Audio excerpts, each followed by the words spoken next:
Ate Belen. Kumusta po kayo? Eto, mabuti. Mabuti naman po nadalaw ko si Ate Belen. Matagal ko na po siyang kaibigan. Kasi nalungkot po ako nung nalaman ko po yung palay nila na talagang dumapa. So, Ate Belen, kumusta ka na? Eto, mabuti. Anong nangyari dun sa mga palayan nyo? Ay, ang lakas ng hangin na dumating dito. Talaga? Kaya dumapa. So, malaki na pong lugi nyo yun? Ay, opo. Nalugi ng matagal, ganun. Talaga? Eh, Ang hirap ganyan po pala bumaba. ang hirap po pala Bumaba ng ang palay.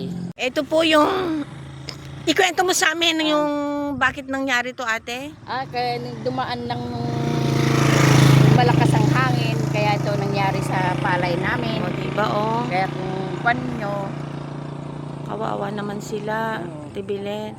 Ang dami ding malugi to, no? ay, opo, malaki din lugi yan. Kaya tingnan nyo, kulay green pa. Paano humakukuha yan? Itatali namin para tumayo, may-harvest. O, diba? Paano yan? Kasi pag ganyan na nakadapa, mahirapan mag-repair. So, naiintindihan ko at naaawa ako sa mga farmers pag nangyayari ito. Ate Belen, ano masasabi mo dun sa mga bakit hindi kayo sumusuko sa buhay kahit nangyayari na itong mga ito? Ganun talaga ang buhay namin sa magsasaka. Kahit dumapa, Kailangan tumayo. Oo, diba? Magpatuloy sa buhay at manalangin sa Diyos. Sige. Namin. Ate Belen. Nagdadasal kami na wag naman dumapa ulit ng mga ibang palay. Sige. Na malapit ng harvest. O, diba? Salamat, Ate Belen, Salamat din. sa mga farmer na katulad nyo. Mabuhay ang mga magbubukid. Mabuhay ang magbubukid. Okay. Thank you. Thank you po.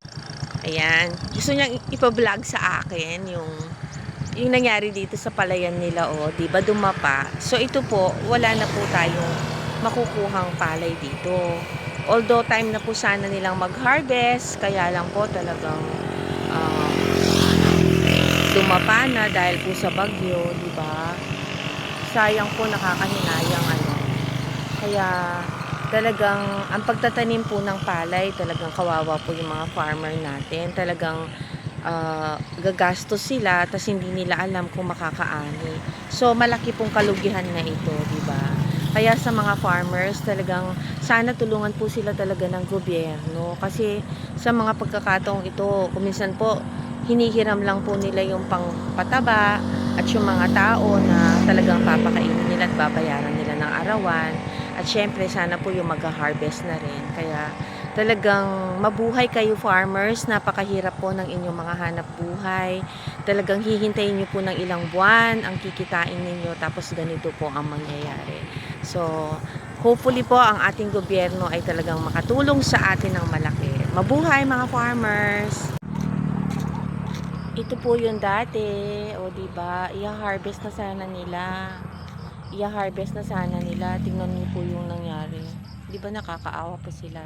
Ready for harvest na sana ang kanilang mga palay, pero ano pong nangyari talagang dahil po sa bagyo at ulan nangyari po.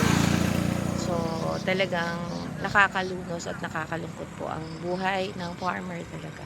Mabuhay po ang magbubukid.